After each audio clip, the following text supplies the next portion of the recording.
gannaaw nag ba ñu dellu si plateau bi moom mu fekk ñu si muy Abdoulaye Mbow ma koy nuyu bu baax a baax maa lay nuyu Abdoulaye. maa ngi lay delloo nuyoo di la siyaar bu baax. delloo siyaar di la tatagal. tatagal jërëjëf. si tey bi bés bi da war nañ koo marqué si àjjuma ji. Seydina dans les annales. di la wax jumaa mu barak. di la wax nag Seydina dama koy gërëm sant ko bu baax. merci beaucoup. di ko siyaar bu baax sama sëriñ. ndax gis naa ni si plateau bi moom mi ngi lay yar. te loolu lu baax la. ñu ngi siyaar bu baax mbooloo mu téléspectateur Walf TV yëpp. di lay delloo ziar bu baax a baax ak yow mi nga xamante ne tey moom nee nga danga maa tatagal donc duma la wax dara donc dañuy door rek li nga xamante ne moo di chronique du jour ñu si ànd ak Abdoulaye Mbow. Abdoulaye umpale woon ni am na benn émission boo xamante ne dafa amoon foofee sa Sénégal 7 naam am na ñoo xamante ne jot na TFM autant pour moi TFM ñu dem ki nga xamante ne mooy ci émission Faram Facce ki nga xamante ne moo di suñu nattangoo Papa Ngagne Ndiaye dalaloon ci Doudou Wade waaye dalal ci également Moustapha Diakhaté mu mel ni ñoom ñaar ñooñu interpellé nañ leen tey ji lan nga ciy wax. waaw dëgg nañu kàddu yi nga xam ne président Doudou Wade jëbal na ko mu nekk kàddu yoo xam ne amaana dem ñu ngi koy wax ci keppaar gi. lu ñu mën a wax rek moo di rëcc la si loo xam ne wax lu goo xam ne effectivement kenn du ko mën a rafetlu bi si kaw ñu xam ni en fait lu ñu mën a woowee apologie au coup d'état la wax ni nguur gi en réalité si li ñuy dund si jafe-jafe par moment coup d'état war na see mën a am à défaut de révolution joxe na sax exemple révolution bi nga xam ne am na France dugg si li nga xam ne génn si monarchie dugg si république génnaat si république dugg si li nga xam moo di monarchie l'un dans l'autre yoon moo ko woo ñu jàpp ni rek dérive la boo xam ne c'est dans le cadre véritablement d'une communication au cours d'une émission njuumte la ku xam nag Doudou Wade xam ne yàgg na si langue politique bi depuis la chute du président Abdoulaye Wade mi ngi taxawee opposant mais quand même propos yu ñu ko mujj a xam mooy consulter ko toujours si li nga xam moo di ay fait et surtout nag lu soxal assemblée nationale kon dañuy jàpp ni rek loo xam ne la xëy na moom dina xam ni moom par rapport ak posture yu muy tàmm am que ni effectivement juum na si kàddu yu mu yëkkati et que lu si ëpp solo mooy que mu présenter ses excuses au peuple sénégalais parce que du nguur gi en réalité parce que mais plutôt le peuple sénégalais par rapport ak li nga xam ne moo di suffrage yi nga xam ne ay sénégalais ñoo ko jox ñu nekk si nguur gi 54% si électeurs yi du lu néew comme ni ñu ko joxe woon Abdoulaye Wade en 2000 comme ni ñu ko joxe woon président Macky Sall en 2012 et parce que suñu réew bi moom lu ñu soxla rek mooy une stabilité pérenne maanaam loo xam ne stabilité boo xam ne dafay wéy di am contrairement day sax voilà contrairement aux autres pays en Afrique de l'Ouest yi nga xam ni ce sont des séries de coups d'état moo fay am te ñun ñaanuñu yàlla mu ko dund li nga xamoo di coup d'état parce que comme ni ñu waxee ay du yem si bopp borom te fa muy mën a law ak li mu mën a jur ci conséquence kenn xamu ko loolu daal loolu dañuy xam ni mag la amaana yaram neexul yëkkati na kàddu mi ngi opposé wu mais quand même ay coup d'état ay yenn kàddu yi moom war nañ ci lan ngay wax ñi nga xamante ni dañuy naan lu ni mel day tax ba ñu gën a ñàkkal fayda li nga xamante ni moo di liberté d'expression. non xam nga encore une fois la liberté des uns s'arrête là où commence celle des autres une liberté absolue amul fenn toute liberté est encadrée toute liberté est encadrée liberté boo gis rek am na loo xam ne dafa am foo yem bu doon liberté mooy tax nga def lu la neex wala nga wax lu la neex effectivement kon wax kenn du ko woddu bu ñu nee wax woddu ko parce que dañoo xam ne am na wax yooyu wax am na fu muy yegg ala kulli al yoon day am yoon ci yow kon remise en cause des libertés amut très sincèrement parce que quoi qu'on puisse dire chaque jour que Dieu fait ay nit ñi ngi yëkkati kàddu ay nit ñu ngi opposé wu depuis autant d'années ay nit ñi ngi joxe seen xalaat ay nit ñi ngi wane seen bëgg-bëgg ay nit ñi ngi def leneen ak leneen mais kenn topp leen ci dara kon woowu leen ci dara parce que effectivement wax ji am na fu mu yem boo gisee ñu ne loi constitution dafa am boo gisee ñu ne la code de procédure pénale dafa am boo gisee ñu ne la code pénal dafa am boo gisee ñu ne la loi règlement yenn règlement la kon bu lu mu ci doon rek am na lu ko encadré mais aujourd'hui on ne saurait véritablement parler de ni ñu koy wax remise en cause de la liberté d'expression parce que maa ngi gis ay nit yoo xam ne waxuma sax ci cas Doudou Wade ñoo xam ne ñu ngi woon ci nguur gi fi jóge je ne remets pas du waxuma ci nit ki en tant que personne mais ci prise de position yi tey ñoom bu ñuy yuuxu di wax ay dictature wala ñuy yuuxu di naan ay liberté d'expression bafouée mais man j'ai des problèmes lu tax may am problème mooy diggante 2021 2024 li fi xew lépp mosoo leen dégg ñu jël position au contraire dañ doon encourager nguur gi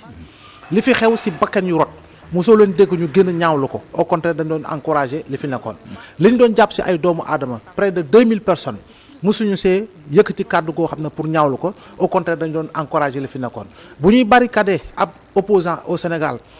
sans décision de justice pendant 55 jours ci këram jàpp naa ni mosuñu jël position dañ doon encourager li fi nekkoon ay nit bu ñu daan jóg ne dañuy dem cité kër góor gi seeti nit kooke ñu jàpp leen placer leen sous mandat de dépôt mosuñu ko jooy mosuñu ko yuuxu dañ ko doon encourager je rappelle que le cas Aliou Sané c'est un cas patent il était parti au même titre que certains dem doon seeti ki nga xam mooy Ousmane Sonko ñu jàpp ko bu ñu ko jàppee dañ ko bàyyiwaat mais chambre d'accusation bi moo taxawaat ñu dagg li nga xam ne moo di liberté boobu ñu ko bàyyi woon placer ko sous mandat de dépôt pendant combien de semaines pendant combien de jours yaa ngi dégg kon boog am na ñoo xam ne tey jii nii pour man ils n'ont pas voix au chapitre pour dénoncer lu fi am parce que daanaka fii mënoo ne am na dara parce que amul jàmmarlo manifestation yu fi am nit yi manifester nañu et cetera am na ay nit yu ñu teg loxo waaye nag ci ñaari boor yëpp parce que am na ay ndaw Pastef yoo xam ne yëkkati nañu fa ay kàddu yoo xam ne kenn rafetlu ko man ak Seydina Omar keneen ak keneen mais yoon dafa am yoon ci ñoom da leen jàpp da leen tëj da leen juger da leen condamner wala ñu libérer leen au même que d'autres. bu ñëwee benn question foofu rek. waaw dema dafa am benn propos boo xam damay gis des fois ñoom opposition bi dañ koy waxandoo ensemble en général def naa Oumar Sarr wax ko tey Doudou Wade wax na ko nee na le pays est en danger il faut sauver la République question man est-ce que pays bi dafa le Sénégal est en danger man c'est la question que je me pose. Seydina Omar ceux qui disent que le pays est en danger ce sont ceux-là qui sont en danger ou qui veulent mettre le pays en danger. parce que ay amuloo benn mandarga tey buy firndeel ni le pays est en danger le Sénégal est calme le Sénégal est apaisé le Sénégal est stable ay topp nit nag si yoon mënta ñàkk si réew yaa ngi dégg nit yu ñuy topp si yoon boo si xoolee ñëpp ñu si toppagum kenn newul la deful dara ñu ñëw jël si ko amaana si mbiru xaalis la reddition des comptes amaana si ay kaddu la yoo xam ne yëkkati nga ko te ça concerne autant le parti au pouvoir autant l'opposition kon tey ji nii lan moo fi war a nekk en danger quand le pays était en danger bu ñuy wax le pays était en danger nekk au bord de l'abîme jàpp naa ni ñoom ñooñu ñu ko doon yëkkati ñu yëkkati kaddu comme ki nga tudd Oumar Sarr ñoom ñoo bokkoon si nguur gi nga xam ne daanaka li fi doon nekk ci ay dérives daanaka ñoo ko doon orchestré parce que je dis que en dehors de Senghor nguuru président Macky Sall malheureusement je le dis malheureusement moo fi ëpp mort ci ay manifestations c'est à part nguuru président ak nguuru Senghor nguuru président Macky Sall moo battre le record d'arrestation ci li nga xam ne moo soxal ay faits politiques parce que ci diiru ñetti at nga tëj fi lu mat daanaka ñaari junni doomu aadama pour ay émoticône bopp buy reetaan wala baaraam bu ne nii wala bracelet boo takk wala leneen ak leneen je pense que foofu noonu la ñu waroon wax ni foofu la nekkoon le pays était en danger mais jamono ci si le pays était en danger kon les institutions ne marcheraient pas si le pays était en danger tey Codé du xëy liggéey si le pays était en danger marchand ambulant bi du nekk ci mbedd bi jawalkatu Jakarta bi élèves yi duñ jàngi école yi tëjuñu à part grève yoo xam ne enseignants yi nekk ci syndicat am droit ñoom ñoo nekk daanaka di def ay déclaration ay préavis de grève wala ñu def débrayage wala ñu def grève kon fan nga mën a tudd ni le pays en danger te gisoo benn note internationale combien de pays sont accrédités à Dakar combien sont accrédités à Dakar est-ce que gis nga benn note ambassade bu ne ay ressortissants bu leen génn amu fi kon boog munoo wax le pays est en danger. d'accord yaa ngi tudd Codé léegi balaa ñu ñëw ci mbirum Pape Malick Ndour ak kàddu yi nga xamante ne FDR yëkkati nañ ko ñoom ñuy méngale lu ñu mel ak ab harcèlement judiciaire des opposants ma dalal ki nga xamante ne moo di Codé maa ngi lay nuyu bu baax. maa ngi lay fay Safiatou Cissé. di la ziar bu baax ci ajuma ji. di wax di nuyu aussi doyen yi ma toogal ci plateau bi. Abdoulaye Mbow ak monsieur le maire. ñu lay ziar ma di leen di wax juma mubarak di wax sénégalais yi ñu suivre yëpp juma mubarak di ñaanal ñëpp ajuma jàmm. ñoo tamit ñu naan la juma mubarak di lay wax ajuma jàmm et dalal jàmm si bile plateau may fàttali rek ni Alioune Badara Kane bu RTS moom lañ nar a dalal fii si invité actu pour waxtaanee li nga xamante ne moo xew foofee sa RTS waaye Abdoulaye ma dellu si waat rek si yow mooy li kàddu yi nga xamante ne FDR yëkkati na ko jëmee si harcèlement judiciaire des opposants lu nu mel moom la ñuy méngale ak li nga xamante ne moom moo xew ci jamono ji. non mënoo wax harcèlement judiciaire des opposants très sincèrement parce que encore une fois li soxal malheureusement Pape Malick Ndour c'est dans le cadre de la gestion de deniers publics maanaam xaalisu réew mi mu soxal mbiru Prodac boobu noonu jàpp naa ni lu dul moom am na ñaari ci jiitu yoo xam ne teg nañ leen loxo depuis plusieurs mois yoo xam ne tey jii nii c'est toujours dans le cadre de la reddition des comptes harcèlement d'opposants mënoo ko wax parce que tey jii nii li fi nekk opposant ak li nga xam ne jot nañ fee woon ay nit jàpp naa ni ay la yoon mënoo compter fukk loo xam ne naa na di nga ne jàpp na leen wala topp ñu ngi leen di topp ñu fi topp ñëpp pour le moment mu soxal Farba Ngom mu soxal ñoom Moustapha Diop mu soxal Ismaïla Madior Fall et consort loolu yëpp ça entre dans le cadre de la reddition des comptes nag dafa am yoon nu muy doxee mais duñu ne ka def moo def parce que itam ñi ngi xaar procès pour procès mën a définir effectivement ndax moo def si diggante bi ordonnance de non-lieu mën a am ordonnance de non-lieu na génnagul ordonnance de non-lieu ñu mu ko soxal mooy importateur u ceeb yi ñu jàppoon ñooñu ñu dafa lugum li nga xam mooy ordonnance de non-lieu kon boog fii mënoo ne dañoo tongal opposant ñu tongal kañ mooy ku doon bëgg a def conférence de presse ñu barricade sa permanence amul benn décision nga ñëw ñu tëj sa permanence ne doo def conférence de presse nga ne da ngay def dialogue yow sa biir nga dem si permanence parti politique u jàmbur muy Malick Gakou grand parti opposition bi ne foofu la ñuy dajee pour waxtaan nga ñëw nga tëj ko nga ne kenn du fi def li nga xam moo di conférence donc mais ça fi loolu yëpp sénégalais am nañ ko il faut quand même ñuy fàttali yenn yi nga xam ne am na fi manifestation daanaka amu fi woon répression moo fi nekkoon te répression yi gis nañu c'était des répressions sanglantes si lu xam ne ay faatu la ay blessé la ay nit yoo xam ne dañ leen di jàpp pour rien du tout daal di leen tëj prison tëj nañ fi gune ndey joo xam ne ak bébéem la buñ ko fàttee xale boo xam ne juróomi weer la amoon xaw ma tëj nañ ñu boole leen tëjandoo donc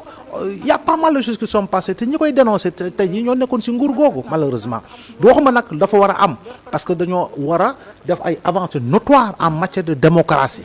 en matière d'apaisement en matière de renforcement des acquis démocratiques chaque jour dañu war a parfaire lu fi xewoon war nañu mën a xeex ba dootu fi am lu fi mësoon am war nañu xeex ba dootu fi mësi amati waaye nag ay la yoon ñoom bu ñu toogee di dénoncer yenn mbir yi en fait man ça me pose problème du point de vue éthique politique et déontologie politique du point de vue des prises de position parce que am na ñoo xam ne ñu ngi fi woon mais dañ ko doon dénoncer wa ilaa am na loo xam ne méttitlu woon nañ ko te ñu ngi fi ba tey wéy di méttitlu loo xam ne jàpp nañu du yoon kon ñooñu di nga leen déglu et puis jox cër li ñuy wax parce que li ñuy wax da ngay xam ne ngëm-ngëm la c'est au fond de parce que ay principe la ñuy défendre ay valeurs la ñuy défendre mais tey mënoo fi nekkoon yow moom di yëkkati kàddu yow yaa fi yow la ñu interdit de sortir du territoire nga jël ab gaal dem dëkk jàmbur ba pare di ñaawal état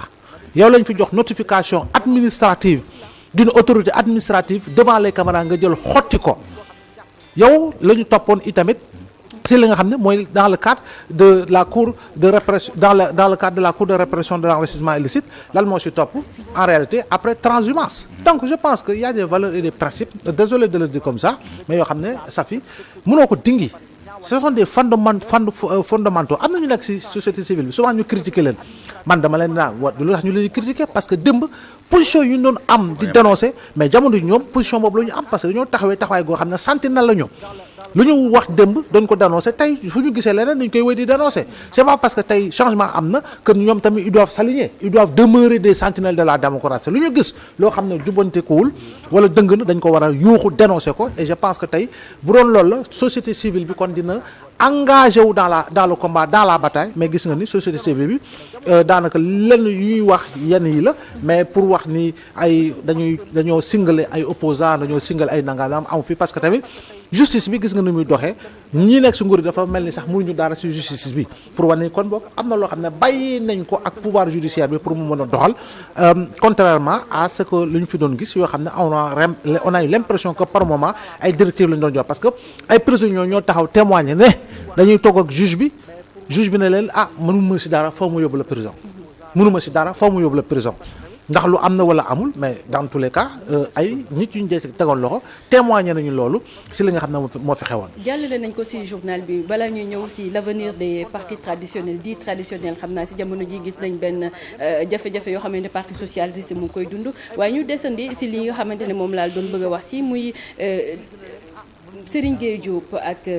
Khady Gueye Diène def nañ ab conférence de presse jàkkaarloo ak taskati xibaar yi waaye si Serigne Gueye Diop si kàddu yi nga xamante ne yëkkati na ko bokk na si campagne agricole bi nga xamante ne mu ngi koy rafetlu dem na sax bay annoncé ñaari usines yoo xamante ne dinañ ko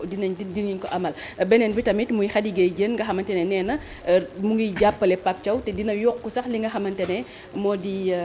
salaire am tamit ak mbirum Pape Thiaw tamit nga ramassé waale ko. waaw dëgg mbiru Pape Thiaw boo koy xool Pape Thiaw bokkuloon sax si lot bi nga xam ne mooy entraîneur africain yi nga xam ne ce sont les mieux payés une revalorisation de son salaire dafa jotoon. il faut quand même que tubaab bu ñu ko nommé la nga koy fay bokkul ak entraîneur local la ñu koy fay suñu entraîneur local la mais gagné na c'est le seul à avoir gagné 2 trophées continentaux. moo gagné CHAN gagné CAN kon bu ñu revaloriser salaire am lu war la et puis prolonger également lu war la kon boog.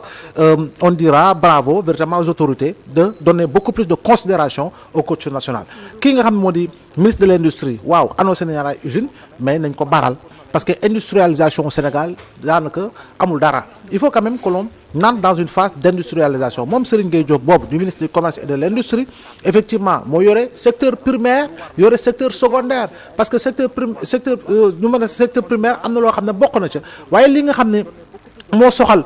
li nga xam ne moo di industrialisation boobu mais lu mu war a liggéey la lu mu war a baral la il faut beaucoup d'unité industrielle tey campagne arachidière bii boo gisee mu am problème c'est parce que on n'a pas beaucoup d'unité industrielle yoo xam ne mën nañu gën a participer ci transformation gerte gi am na yu fi nekk Copéol ak Sonacos am na ay usines yu nekk Touba Diourbel mais tey nii waroon nañu am plusieurs autres unités yoo xam ne au-delà de l'huile daañu defar ay saabu daañu defar leneen ak leneen loo xam ne ci dérivé arachide la kon boog loolu mu annoncé c'est une très bonne chose mais quand même qu'il se focalise sur une accélération du processus d'industrialisation par la mise en place de PMI yoo xam ne effectivement dina def li nga xam ne mooy encerclement du Sénégal pour que mbir mi gën a mën a dox et puis ndaw yi gën see mën a gis seen bopp ci wàllu liggéey. mais naka nga gisee tontu Pape Thiaw bi par rapport ak cagnotte bi nga xamante ne bëggoon nañ ko defal. waaw mais xam naa ni lu fierté la parce que itamit gërëm na peuple Sénégal jàpp naa ni li ko peuple sénégalais bi jàppale rek xëy na loolu dina ko doy. xëy na effectivement ministère baa ngi fi fédération baa ngi fi pour véritablement war ko mën a ñu fayandoo lépp parce que CAF tamit yoral nañu juróomi milliards xëy na li ñuy génne asaka lay doon donte le Sénégal am na voie de recours pour mën a delluwaat fi nga xam ne moo di ci instance yi pour dénoncer wala def recours pour ñu teggi li nga xam ne teg nañ ko Pape Thiaw ak joueurs yi way il a amende yi nga xam ne teg nañ ko fédération bi entraîneur bi ak ñaari joueurs yi muy Ismaïla Sarr ak Iliman Ndiaye. ñu ñëw ci l'avenir des deux partis politiques tels que le parti socialiste jàpp le parti démocratique sénégalais alors bu fekkee dañoo taxawagum ci le parti socialiste gis nañ. mën nga cee boole AFP de. ak ba ci AFP sax d'ailleurs donc ñoom sax tànn nañ temps dem nañ congrès ba changé sax d'ailleurs mais naka nga gisee ñaari parti yooyu ak front bi nga xamante ñu ko nemmeeku mu jógee ci ñu ciy gis ñaari tête de file mu ci mel ne Alioune Ndoye ak Serigne Mbaye Thiam. xam nga y a quelques mois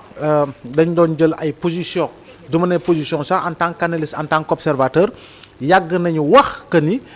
parti socialiste Seydina Omar lu ñu war a soppi dafa bari et parce que y a une remise en cause de l'héritage de feu Ousmane Tanor Dieng parce que tamit am na loo xam ne commencé na ko woon tabax parti socialiste bi ñuy perdre le pouvoir en 2000 Tanor des fi jàpp naa ni 2003 2004 y a eu une fronde de dignitaires du parti socialiste Abdoulaye Matar Diop Robert Sagna Souti Touré et cetera yoo xam ne effectivement jël nañu benn ligne de démarcation par la suite ils ont quitté le navire Tanor a su maintenir le navire parti socialiste vivant 2004 c'est la ñu créé c'est la ñoom Barthélémy Dias dugg si c'est la ñu créé ay vision socialiste mu dynamiser waat parti bi dundalaat parti bi mais Tanor bi mu fi jógee ñoom ñooñu tey jii c'est dommage ñun bu ñu koy dénoncer di ko leen ko en fait di ko wax ma dénoncer mais di ko analyser en tant qu'observateur mais les gens en réalité te prenaient pour koo xam ne dafa contre parti socialiste alors que nul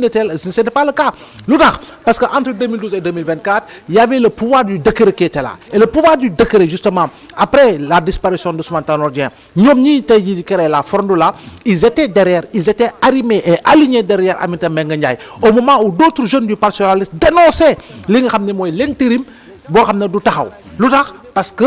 en réalité il s'agissait de la distribution des postes il y avait des pontes du parti socialiste yoo xam ne ñoom situation boobu noonu moo leen arrangé woon et puis ñu tànn leen ñoom seen biir Serigne Mbaye Thiam de 2012 2024 il a été ministre musul joxe lenge gi pour keneen ci parti socialiste war a mën a dugg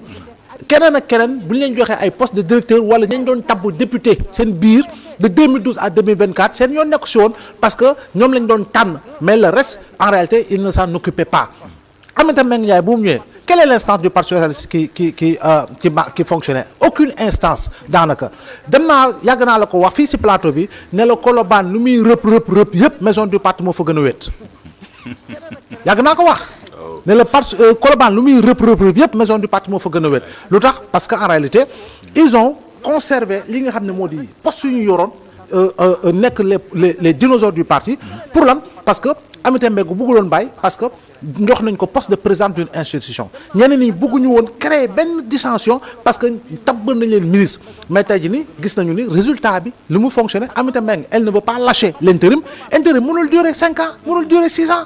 il y a d'autres jeunes qui sont dans le parti socialiste yoo xam ne dañoo méngoo ak ñi nekk ci nguur gi jamono ji ak ci opposition bi ils ont véritablement des têtes bien faites xam nañu politique yàgg nañu politique ci parti socialiste leen nambatale c'est des socialistes de lait de biberon je dis bien ñoo xam ne aujourd'hui war nañoo mën a dugg ci langue gi ñu jiital leen par un congrès pourquoi aujourd'hui on refuse des alternances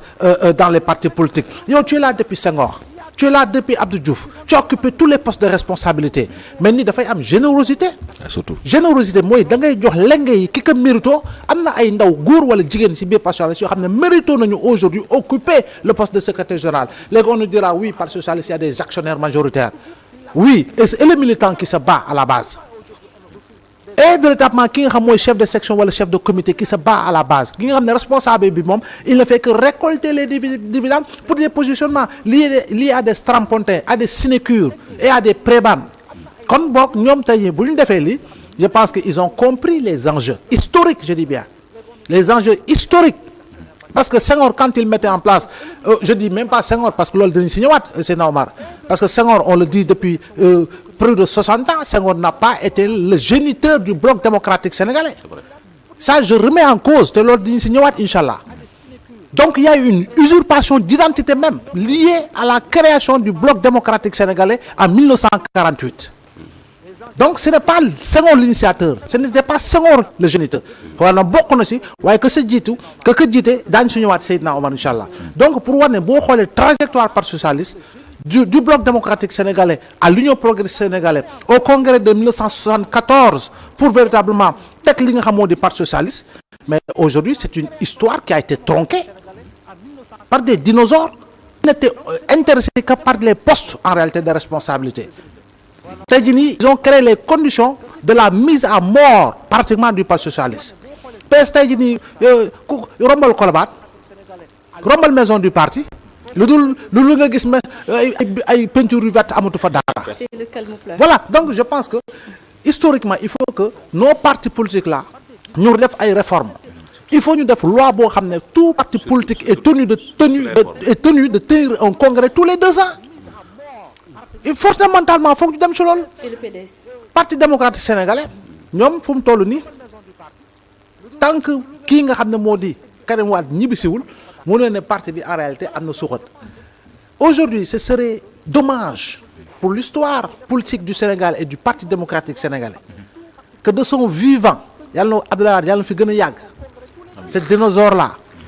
ki nga xam ne il a fait partie de ceux-là qui ont combattu pour une démocratie debout au Sénégal très sincèrement et pour le renforcement de la démocratie et en tant que président il a posé des actes notoires même s'il y a eu des problèmes mais am na loo xam ne taxawal na ko ci démocratie mais ce serait dommage que de son vivant que le Parti démocratique sénégalais ne puisse pas organiser un congrès boo xam ne daañu ne voici le successeur véritablement historique du président Abdoulaye Wade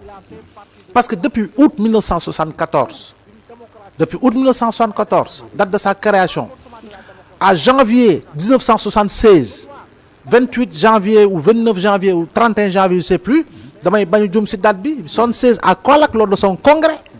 en 76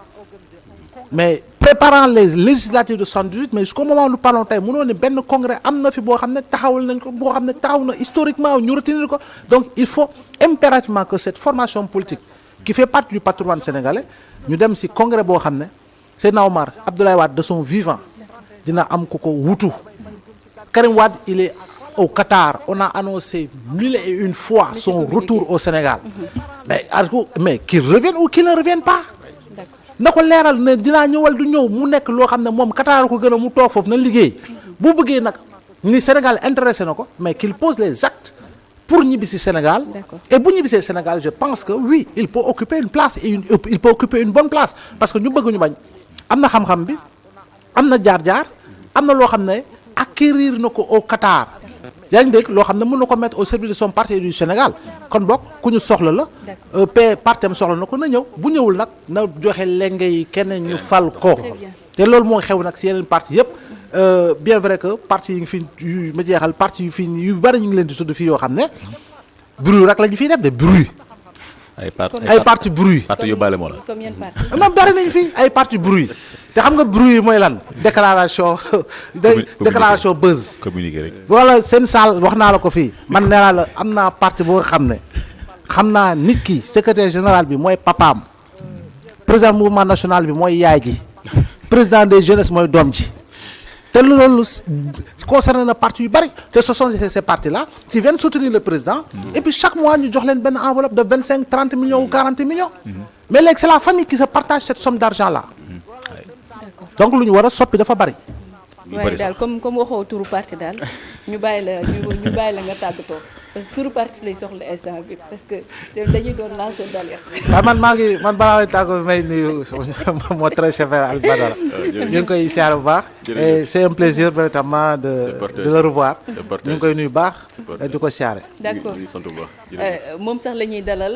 Aliou Badara Kane ñu dem jëli ji suñu jingle te dellu si plateau bi.